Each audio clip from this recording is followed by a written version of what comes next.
Bonjour, bienvenue à votre émission de la Victoire de l'amour. J'espère que vous allez bien aujourd'hui, qu'on se prépare à vivre une magnifique journée. Et aujourd'hui, j'ai la joie de recevoir une jeune femme, seulement 23 ans. Et vous allez voir, elle a une foi à déplacer les montagnes. Son histoire, lorsqu'elle était toute petite, vers 3 ans, 3 ans et demi, avec sa sœur, ils ont été séparés de leur famille biologique. Elle va nous expliquer pourquoi. Puis après ça, il y a eu des drames. Mais un jour, elle a rencontré celui qui allait changer sa vie, Jésus de Nazareth. En chanson, Alexandre Belair. Et j'aurai le bonheur de faire l'homélie. Bonjour, Caroline. Bonjour. Merci d'être là. Ça me fait plaisir. On va reculer dans le temps, comme je dis souvent. Comment ça se passait dans ta famille biologique à l'époque? Pour qu'on ait été placé en centre d'accueil, c'est sûr qu'il y avait des anomalies, il y avait des incapacités de la part de mes parents. Fait que mon père, il a de la misère, il n'y a pas d'habileté sociale un peu. On dirait qu'il a de la misère à gérer ses émotions encore aujourd'hui. Puis parfois, ça se transforme en colère. Donc, comment qu'on exprime souvent une colère de nos jours, c'est plus par la violence, quand on n'a pas d'habileté sociale aussi. Fait que c'était beaucoup de la violence envers nous. Ah oui. Donc, il était violent. Puis ma mère, ben c'est une incapacité, simplement à s'occuper de nous. Là, elle prenait de la médication, dépression. Il y avait comme aussi un pattern, violence conjugale aussi. Fait que quand il y a ça entre un parent, ça a un impact aussi envers les enfants. Alors, à ce moment-là, quand vous avez été pris par la DPJ, tu avais 3 ans et demi à peu près. Entre 3 ans et 3 ans et demi, oui. Là, je ne sais pas, il faudrait que j'aille revoir dans mes dossiers, mais 3 ans.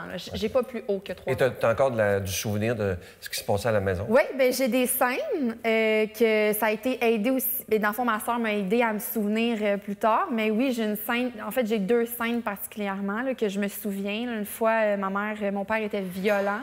Puis ça, je ne l'ai pas raconté. Puis ma mère est partie. Comme ça, tout seul, elle est partie prendre une marche, puis on l'a comme ramassée dans un champ. Là. Ah oui. Elle était comme, tu sais, je pense qu'elle était dans une crise, là. Fait qu'elle se promenait dans un champ, puis là, mon père, il criait dessus, genre, reviens à la maison, puis, tu sais, moi, je me souviens, je regardais ça, là, tu sais, puis dans ma tête, je me disais, maman, reviens, là, tu sais, pas que les conséquences aillent plus loin, là. Traumatisant pour les enfants. Oui, c'est sûr, ouais. Qu'est-ce qui s'est passé lorsque la DPJ a décidé de prendre soin de vous autres et de vous envoyer dans une famille d'accueil? Bien là, on a été placés majoritairement, donc jusqu'à 18 ans.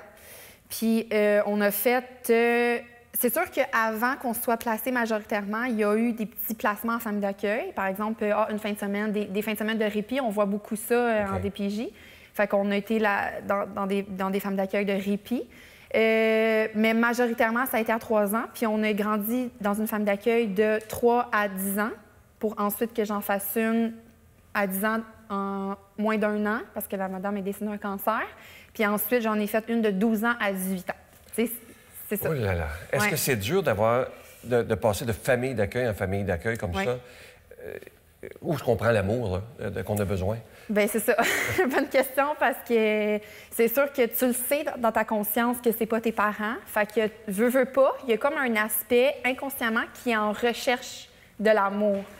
Fait que, tu sais, je sais qu'il y en a que ça froisse quand je dis ça, mais c'est vraiment, il faut que je me fasse aimer. Parce que sinon, il y a des conséquences. Puis on voit beaucoup en famille d'accueil, des enfants qui veulent pas, sont en réaction. Tu sais, un enfant qui est blessé est en réaction forcément, tu sais. Puis, on les envoie en foyer de groupe, on les envoie en centre d'accueil parce qu'ils sont trop difficiles. Donc, quand tu es un enfant de la DPJ, tu le sais, ça, qu'il y a des impacts si tu réagis. Donc, tu sais, un enfant n'a pas les habiletés à gérer ses émotions. Il va être en colère, il va frapper dans un mur, crier, faire le bacon. Tu sais, il n'a pas la capacité, c'est ça. Fait qu'on les envoie dans des centres d'accueil, dans des foyers de groupe. Puis moi, c'est sûr que moi, je les voyais aller, ces jeunes-là, puis je me disais, je veux pas virer comme ça. Je veux pas qu'on m'envoie en centre d'accueil parce que j'ai de la misère à gérer mes émotions. Fait qu'il faut que je les gère. Fait qu'est-ce qui arrive, c'est que tu gardes tes émotions en toi, qui vont ressortir une fois à 18 ans, puis c'est pas drôle. Et si j'ai bien compris, tu étais très en symbiose avec ta sœur. Ah oui. Puis les intervenants de la DPJ ont mentionné que c'était une forte symbiose, puis que ça nuisait à mon développement au niveau, tu sais, l'autorité, puis c'est vrai que ça a un impact, puis je suis pas en contradiction avec eux, sauf que ça a quand même eu des impacts, puis c'est à voir les impacts, ils étaient est-ce qu'il était pire qu'on reste ensemble puis de travailler ce petit côté-là? Pour bien vous compreniez, c'est qu'un jour, vous avez été séparés. Ça, c'est assez spécial, oui, quand même. Ça, oui. Comment ça s'est passé? Ça a été quoi ta réaction lorsque tu sais que tu vas être séparé de ta sœur? Et est-ce que tu as su pourquoi vous n'êtes pas allés dans la même famille? Moi, ça m'a étonné quand j'ai lu ça. Oui, bien, écoute, tu sais, quand nous autres aussi, ça nous a étonnés. Là. On était au restaurant, puis on pleurait, là. Écoute, tu sais, j'en parle, là, puis c'est sûr qu'il y a une boule ici, là, tu sais. Oui, aujourd'hui, c'est fait, mais c'est sûr qu'il y a comme tout le temps quelque chose quand j'en parle, tu sais. Fait que c'est ça. Puis, dans le fond, on pleurait. Moi, j'ai pleuré vraiment comme j'en revenais pas, tu sais. Il y a comme un... La petite enfant là, qui s'est abandonnée, là. Hein? Bien, il y a comme quelque chose, genre une séparation. C'est comme si tu perds tes parents, tu sais, parce que ma soeur, c'était comme une... C'est ça. Alors, ça veut dire, dans le fond, tu as perdu, je m'imagine, dans ta peau de 10 ans, tu as perdu tes parents, puis là, tu perds la seule référence à la famille. C'est ta sœur. Oui. Ça a duré combien d'années? Vous n'avez jamais été ensemble après, jusqu'à 18 ans? Non. On n'a jamais été ensemble. Puis c'est ça. Fait que, c'est sûr que ça nous a aidés à se rapprocher. On va se le dire, parce que d'un sens, on se voyait pas beaucoup. Fait que, on était proches, mais quand je la voyais, je pleurais. C'était difficile. Tu sais, quand tu as 10 ans, puis que tu es dans un bureau de psychologue, puis... Et tu connaissais pas Dieu à l'époque? Non. Et je lisais que tu as fait une dépression infantile lorsque tu étais enfant. Ça se manifeste comment, ça? Bien, les différences entre une dépression infantile versus à l'âge adulte, c'est pas les mêmes symptômes. L'enfant va manger, va dormir, il n'y aura pas de problème au niveau de ce niveau-là. Mais l'enfant va pleurer constamment. Il n'y a rien à faire. C'est des pleurs, puis... c'est vraiment non-stop, tu as les yeux enflés. Là. Tandis qu'à l'âge adulte, perte d'appétit, insomnie, prise de poids, ou maigrissement. Fait que moi, c'était vraiment ça. Je pleurais tout le temps. Là. Je me souviens, là, je me levais le matin, les gros yeux, puis j'allais à l'école, je pleurais. Tu sais, veux pas, le monde était impatient aussi, parce que là, je pleurais beaucoup, tu sais, à un moment donné, quand tu sais plus quoi faire, là, tu sais. Les profs étaient impatients. Fait que là, tu sais, j'avais aussi la pression. Arrête de pleurer, tout le monde va te juger. Puis là, je suis comme... Tu sais, t'as 10 ans, t'es censé jouer à la Barbie. Non, mais c'est comme... C'est difficile comme enfance. Hein? Alors là, tu as vécu tout ça, tu as été séparée, pas de famille. 18 ans, si j'ai bien lu, c'est des crises d'angoisse. C'est terrible. Ça se manifeste comment? Parce qu'on voit que tu l'as pas eu facile, là. Écoute, c'est terrible. Pour vrai, j'en ris, là, mais j'en ris de découragement, là, tu sais. C'était tellement terrible parce qu'on dirait que toute ma vie, j'étais dans le déni.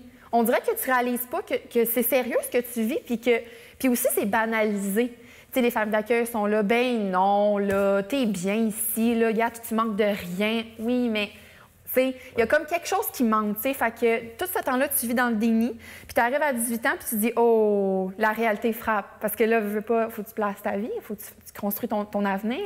Puis quand tu vois les autres derrière toi, que ça a été difficile, bien là, tu te dis, bien pourquoi moi, ça serait plus facile qu'eux? J'ai passé par le même chemin qu'eux. Fait que là, en ce moment, j'ai décidé de prendre ma vie en main, mais tu sais, j'avais aucune estime de moi. J'avais de la misère à faire des choses. Je m'haïssais, je voulais mourir. J'avais des crises d'angoisse, là. C'était ingérable. J'étais sûre que j'allais faire une crise de cœur, là, le soir, là. C'était comme... inexplicable. Puis j'avais développé aussi des... C'est comme, tu sais, quand tu vis une angoisse sévère, il y a comme le corps réagit toujours, tu sais. Puis moi, j'avais des bulles de sang sur mon visage, là, c'était comme... Tu sais, là, aujourd'hui, j'ai des boutons, oui, mais là, c'était comme des bulles de sang par-dessus des bulles de sang. J'avais la face enflée, là. C'était comme... Puis j'avais été voir mon médecin, puis à ce moment-là, mon médecin m'avait dit, tu sais, gentiment, c'est d'ordre psychologique, là, tu sais, ton affaire, là, c'est pas hormonal, mais pas du tout, là, tu sais. Et un moment donné, tu dis que tu fais une double vie. Qu'est-ce que tu veux dire par ça? Bien, j'allais à l'école, je souriais, j'étais amie avec tout le monde, j'étais populaire à l'école. Puis là, j'arrivais chez nous, puis c'était pas moi. Tu sais, je pleurais rendu chez nous, j'étais triste, j'avais même pas envie de rien faire. J'étais en dépression d'une certaine façon, tu sais. Fait que c'est ça. OK. Et un jour, tu rencontres, il y a un tournant. Tu rencontres un gars qui s'appelle Bruno. Oui. Qu'est-ce qui a changé dans ta vie? Est-ce que c'est ton conjoint? Oui, on est mariés. Vous êtes mariés. Ouais. Ah, c'est bien. Alors, qu'est-ce qui s'est passé à cette rencontre-là? C'est lui qui t'a fait connaître Jésus. Oui. Bien, en fait, c'est ça. C'est que j'ai commencé ma technique en travail social, Puis je l'ai rencontré. Fait que c'était vraiment mon ami, c'était mon meilleur ami. On était ensemble chaque jour pendant 1 an. On se parlait. Puis il y avait quelque chose de spécial que je comprenais pas c'était quoi. Puis à chaque fois que j'étais dans sa présence, j'étais bien. J'étais comme dans un sentiment de bien-être absolu. Fait que là, j'étais comme... Puis je pense que j'étais accro à cette présence-là. Fait qu'à un moment donné, après 1 an, pas tout de suite, parce que je pense que c'était pas nécessaire pour lui de m'en parler tout de suite. Puis à un moment donné, il m'a dit, ben je crois en Dieu, tu sais. Puis j'étais comme, de quoi tu crois en Dieu? C'est quoi, tu sais? Hein? Parce que toute notre vie, dans la société, nous enseigne que Dieu, c'est un mythe. Ben oui. Et que c'est pas vrai. Fait que toi, tu te dis... L'athéisme est devenu une religion. Exact. Fait que là, tu te dis, ben là, de quoi il croit, là? Je comprends pas. Fait que là, c'était comme, OK. Fait que je l'ai pas jugé. J'ai dit, OK, tu sais, ben tant mieux, tu sais. Fait que là... il a commencé à me parler tranquillement de qui est Dieu, tu sais, comme un peu des preuves de son existence, tu sais, par rapport à Jésus. Fait que moi, à un moment donné, ben j'ai fait comme, OK, ben je suis intéressée, je veux apprendre à connaître qu'est-ce que tu me dis là, parce que moi, on m'a enseigné autre chose, puis je pense que je suis curieuse d'aller valider ce que toi, tu me dis, tu sais. Fait qu'à un moment donné, il me fait écouter le film La Passion du Christ. Oh là là! Oh! Ça frappe! Et puis là, hey, puis là, pendant le film, là, je me mets à pleurer, là, mais pour vrai, je pense que j'ai jamais pleuré pour quelqu'un dans un film. Là. Puis j'ai commencé à dire, ben il est innocent, il n'a rien fait. Puis c'est vrai que c'est le Fils de Dieu, là, parce que là, je voyais dans le film qui était vraiment sa nature. Puis c'est là qu'à ce moment-là, il y a eu comme, je dirais, un travail par rapport à ma position envers Jésus. Puis que finalement, tu sais, dans le fond, il est quelqu'un de bien. Puis il n'est pas là pour nous faire du mal, là, tu sais, je veux dire... Fait que c'est ça. Puis, qu'est-ce qui s'est passé après ce film-là? Bien, c'est ça. Fait que là, après ça, j'ai comme été intéressée à apprendre à connaître c'était qui Jésus. Puis moi, je suis quelqu'un qui veut vivre mes choses par moi-même. Je veux pas que personne, tu sais, je veux pas que personne me dise oui, c'est ça, c'est correct que tu me dis que c'est ça, mais moi, je veux le vivre. Fait que, tu sais, fait que là, à un moment donné, ben, je suis allée m'acheter une Bible. J'ai dit, moi, je vais m'acheter une Bible. Fait que j'ai commencé c'est rare à son âge. Ben, c'est ça. Moi, je me suis dit, regarde, les gens, ils disent quelque chose, d'autres disent d'autres choses. Moi, je vais aller valider si c'est vrai. Est-ce que tu as lu tout le Nouveau Testament? Pas tout, là, pas encore aujourd'hui, parce que là, il y en a... T'as le temps. Oui. Parce que ça fait juste 3 ans. Ça va faire 3 ans, là, ça fait même pas 3 ans. Fait que, tu sais, je focus beaucoup sur les livres, tu sais, les évangiles puis les épîtres de Paul, là. Fait que, ouais, c'est ça, là, les livres de Paul. Fait que, c'est ça. Puis comme... J'ai commencé à lire les évangiles, puis là, je commençais à apprendre c'était qui Jésus. Puis là, j'étais là, aïe, puis là, je tombais en amour de lui. Là, j'étais là, ben voyons donc, il est donc bien spécial. Puis tout seul, là, pas personne qui me dit oui, c'est ça. Personne n'essayait de t'endoctriner, là. Ben, excuse-moi, là, gars. T'as pas l'air d'être quelqu'un. Hey, j'ai un caractère. OK, non. Fait que là, j'ai commencé à lire, puis là, à un moment donné, c'était la Saint-Jean. Puis Bruno, il me dit, mes amis, ils font un feu dehors. Puis je dis, OK, on va y aller. T'sais. Puis il dit, ben, ils sont chrétiens, ils croient en Dieu. Fait que je dis, OK, cool, on va y aller. T'sais. Fait que là, j'arrive là, puis les gens, on parle. Puis il me dit, on va prier pour toi. Fait que là, je dis, OK. Là, dans ma tête, je suis comme, prier, c'est quoi ça? Tu sais, je veux pas, je suis comme les gens qui connaissent pas Dieu, prier. C'est comme, ben là, c'est pas dans mes habitudes. Fait que les gens, écoute, c'est comme, les gens ont même pas mis leurs mains sur moi, que j'ai commencé à ressentir la présence de Dieu. Je respirais. C'est comme si je prenais un souffle de vie. C'est comme si j'étais morte puis je reprenais vie. Oui. Puis là, né de nouveau, qu'on appelle. Exactement. Oui, mais quand tu connais pas ça, là, la panique t'embarque, parce que là, tu te dis, hey, c'est quoi ça, là? Parce que là, tu sais que c'est vrai, tu as une paix, là. Mais là, en même temps, t'es 19 ans d'années où qu'on t'a comme raconté que Dieu n'est pas vrai, bien là, tu es comme en remise de question. C'est un choc pour le cerveau aussi. C'est un choc. Là. Moi, j'étais en choc. J'étais comme, ben voyons, je venais de sentir la présence de Dieu, tu sais, puis j'ai comme vécu plein de guérisons dans ce soir-là. Fait que, puis le lendemain, j'étais plus pareil. J'ai pas peur de le dire. Là. Le lendemain, j'étais transformée. J'étais même plus la même fille. J'étais transformée. Donne-moi des exemples. Qu'est-ce qui était si changé? Plus de crise d'angoisse, plus de dépression. Instantanément. Fait que moi, quand les gens me disent que Dieu n'existe pas, là, ben avant de dire ça puis d'affirmer ça, va demander à Dieu s'il existe. Bien, il y a quelques semaines, il y avait une fille qui était assise là exactement qui me disait la même chose. Elle vivait, là, c'était épouvantable, puis un jour, fini. Mais moi, c'était drastique. Là. J'ai pas eu plus de crise d'angoisse. Puis je me souviens, je prenais à cette époque-là l'Accutane. Puis ça, c'est un médicament très fort là, au niveau psychologique. Puis le médecin m'avait dit, tu as des chances que ça revienne. T'sais. Puis là, moi, j'étais là, calvaire, je veux pas revivre ça. Puis je me souviens, ce soir-là, mes joues picotaient. Puis là, je capotais, puis je comprenais pas pourquoi ça picotait, parce que, tu sais, quand tu connais pas ça, tu connais pas ça. Puis, tu sais, même la science prouve que quand il y a une guérison, il y a un picotement. Ouais, tu sais, quand on a une gale, ça pique. Tout à fait, oui. Mais là, je réalisais que c'était Dieu qui venait de me guérir, puis depuis ce temps-là, j'ai jamais vu ça, là. C'est très beau. Hein? Si tu avais à parler à des gens, là, ils sont là, il y en a 250 000. Qu'est-ce qui te séduit chez Jésus? Bien, c'est la façon qu'il m'aime. Puis, écoute, moi, là, puis même encore aujourd'hui, des fois, je suis comme, mais je mérite pas, là, qu'il m'aime de même, je mérite pas.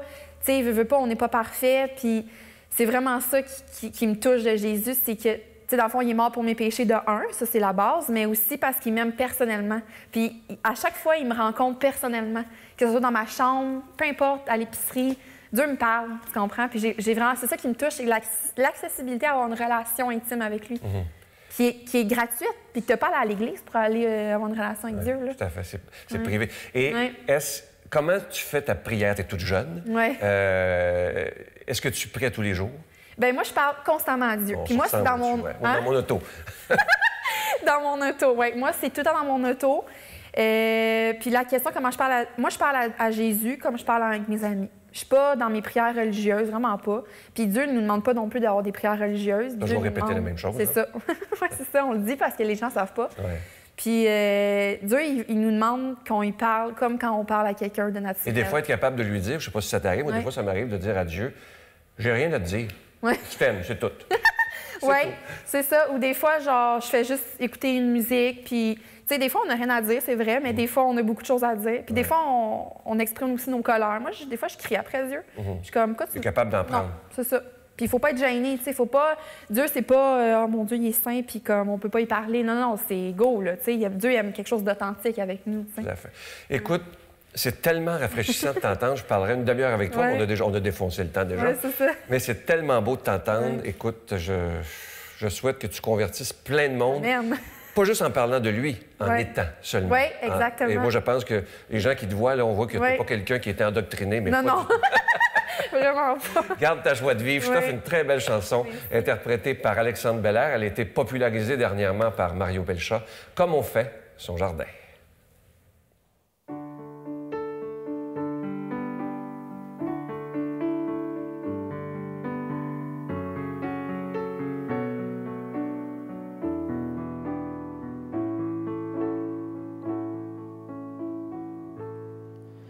Comme on fait son jardin au début de l'été, comme on sème le grain dans la terre de mai, posant dès le matin au cœur du jardinier le travail de nos mains et notre goût d'aimer. Comme on fait son jardin, et que Dieu soit toujours au cœur de nos maisons, comme un refrain d'amour au cœur de nos chansons, et que Dieu soit toujours au cœur de nos maisons, comme un refrain d'amour au cœur de nos chansons.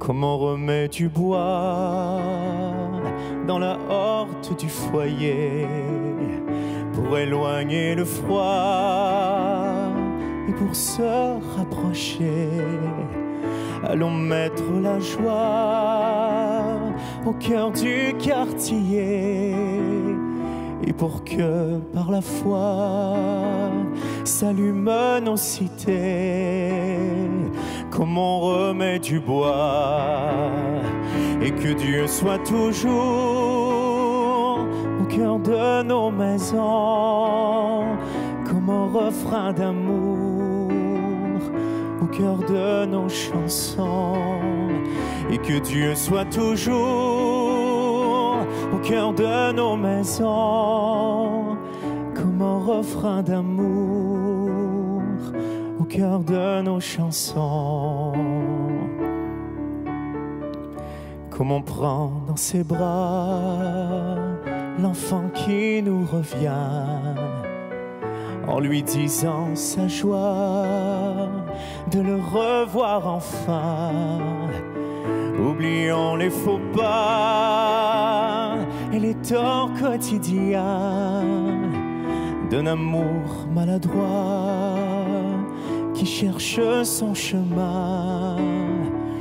Comment prendre dans ses bras et que Dieu soit toujours au cœur de nos maisons, comme un refrain d'amour au cœur de nos chansons, et que Dieu soit toujours au cœur de nos maisons, comme un refrain d'amour au cœur de nos chansons.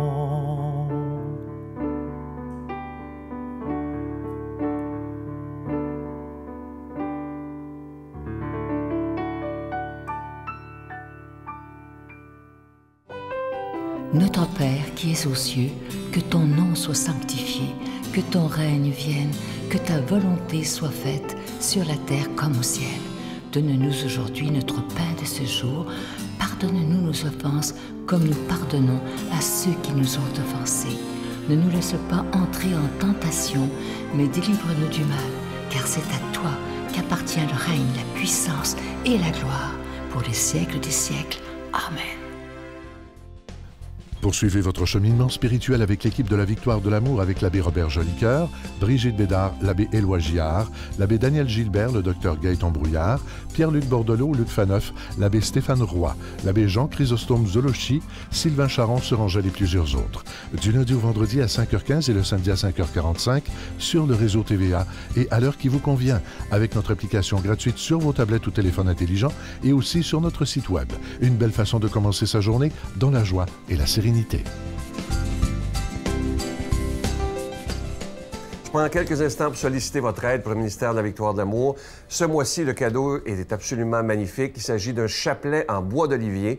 Il est déjà béni, mais ce qu'il y a de particulier, c'est qu'il est fait non pas dans une usine, mais à la main par une communauté religieuse de Mexico, au Mexique. Et la supérieure nous a envoyé un message en nous disant des milliers de fois merci de faire ce chapelet-là par eux et non dans une usine, parce que eux, ça leur permet d'aider les plus démunis dans leur région. Alors imaginez, lorsque vous faites un don et que vous recevez le chapelet, vous aidez aussi des gens qui vivent dans une grande pauvreté parfois. Alors merci de tout cœur. Et elle nous disait aussi que les chapelets sont faits dans une ambiance de prière et que les religieuses prient pour chaque personne qui recevra ce chapelet. Alors je trouve ça très, très beau et même très touchant.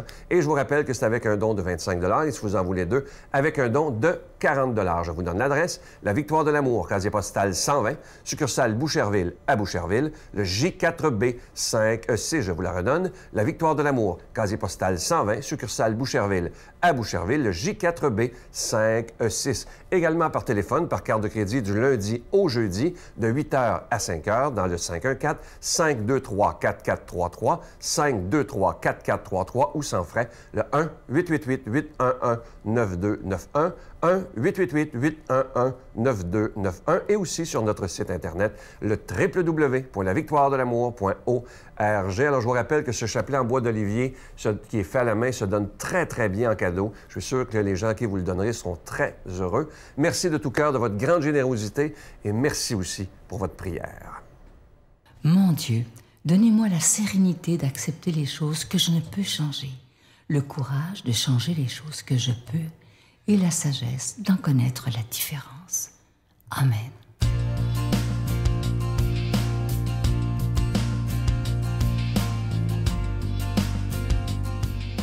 Aujourd'hui, on prend le temps de méditer sur la parole de Dieu et on fait comme si c'était la toute première fois qu'on l'entend. Jésus, arrivé dans la région de Césarée de Philippe, demandait à ses disciples, « Au dire des gens, qui est le Fils de l'homme? » Ils répondirent, « Pour les uns, Jean le Baptiste, pour d'autres, Élie, pour d'autres encore, Jérémie ou l'un des prophètes. » Jésus leur demanda, « Et vous, que dites-vous? Pour vous, qui suis-je? » Alors Simon-Pierre prit la parole et dit, « Tu es le Christ, le Fils du Dieu vivant. » Prenant la parole à son tour, Jésus lui dit, « Heureux es-tu, Simon, fils de Jonas. Ce n'est pas la chair et le sang qui t'ont révélé cela, mais mon Père qui est aux cieux. Et moi, je te le déclare, tu es Pierre, et sur cette pierre, je bâtirai mon Église, et la puissance de la mort ne l'emportera pas sur elle. Je te donnerai les clés du royaume des cieux. Tout ce que tu auras lié sur la terre sera lié dans les cieux, et tout ce que tu auras délié sur la terre sera délié dans les cieux. Alors il ordonna aux disciples de ne dire à personne que c'était lui, le Christ. Un très beau texte aujourd'hui, et j'aurais le goût de vous poser la question, peu importe où vous êtes aujourd'hui. Jésus qui nous dit et qui nous pose la question plus de 2000 ans après, « Pour toi, qui suis-je? » Est-ce qu'on se la pose parfois, cette question-là? Si Jésus nous disait à l'oreille aujourd'hui, « Hey, mon gars, ma fille, pour toi, je suis qui? » Et qu'est-ce qu'on serait capable de répondre? Et aujourd'hui, on a eu la chance, le privilège d'avoir cette jeune fille, Caroline, 23 ans, pétillante comme tout, et qui, elle, est capable de dire, comme les disciples, « Tu es le Christ, tu es le Messie. » Et ce que j'ai aimé de Caroline, c'est cette foi absolument extraordinaire où elle a le goût de crier à tout le monde que grâce à Jésus, sa vie, elle a changé. Grâce à Jésus, elle n'est plus la même. Elle n'est plus cette femme, cette jeune femme qui vivait des angoisses, de l'anxiété chronique. C'est maintenant une femme libre. Et on le voyait dans ses yeux, dans son témoignage, comment elle est heureuse. Et aujourd'hui, j'aimerais m'adresser à ceux qui pensent qu'être croyant, c'est quétaine puis niaiseux. Bien, je dois vous dire une chose, depuis plus de 22 ans que j'ai le privilège de recevoir des gens ici, et je dois vous dire qu'ils m'ont tous appris quelque chose. Et de plus en plus, je pense qu'il est important pour nous, croyants, de dire on est fiers de croire en ce Jésus qui est Prince de la paix, qui peut tellement changer nos vies. Vous savez, maintenant, je dis souvent que pour beaucoup de gens, l'athéisme est devenu une religion. On essaie de nous convaincre beaucoup à la radio, à la télé maintenant, que si on est croyant, on est un peu débile, on est vraiment des gens qui valent moins que les autres. Et moi, je vous dirais, au contraire, pour être croyant en 2017, et l'afficher publiquement, ça prend un courage pas à peu près. Parce qu'on est pointé du doigt comme si on était, comme je vous dis tantôt, des débiles mentales. Mais moi, je dois vous dire que je suis heureux d'être croyant. Je suis fier d'avoir donné ma vie à Dieu il y a plus de 22 ans, comme Caroline le fait. Et on dit qu'on juge un arbre à ses fruits. Bien, regardez Caroline, les fruits, c'est qu'elle est maintenant libre. Elle est maintenant une femme épanouie et heureuse. C'est vraiment ce que je vous souhaite. Ce que je nous souhaite, prenez le temps de découvrir cet homme extraordinaire qu'est Jésus et il vous pose la question aujourd'hui, à vous qui êtes chez vous, qui êtes n'importe où vous êtes, peut-être même en prison. Je sais que beaucoup de gens nous écoutent en prison. Jésus qui nous dit cette question aujourd'hui, pour vous, qui suis-je? Je lui demande de nous bénir lui-même, au nom du Père, du Fils et du Saint-Esprit. Amen. Je vous salue Marie, pleine de grâce. Le Seigneur est avec vous. Vous êtes bénie entre toutes les femmes, et Jésus, le fruit de vos entrailles, est béni. Sainte Marie, Mère de Dieu, priez pour nous pauvres pécheurs, maintenant et à l'heure de notre mort. Amen.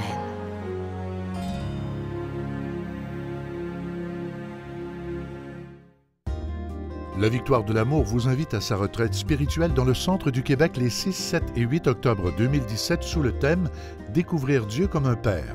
Venez vivre des moments de ressourcement inoubliables en compagnie de Sœur Angèle, l'abbé Stéphane Roy, Pierre Faubert, psychologue, le docteur Gaëtan Brouillard, Brigitte Bédard, Sylvain Charon, Miguel Padilla et la présence exceptionnelle de Franck Nicolas, conférencier reconnu mondialement, à l'hôtel et suite Le Dauphin à Drummondville. Réservé au 514-523-4433 ou sans frais au 1-888-811-92-91. Venez découvrir comment Dieu, notre Père, nous aime sans jamais nous juger.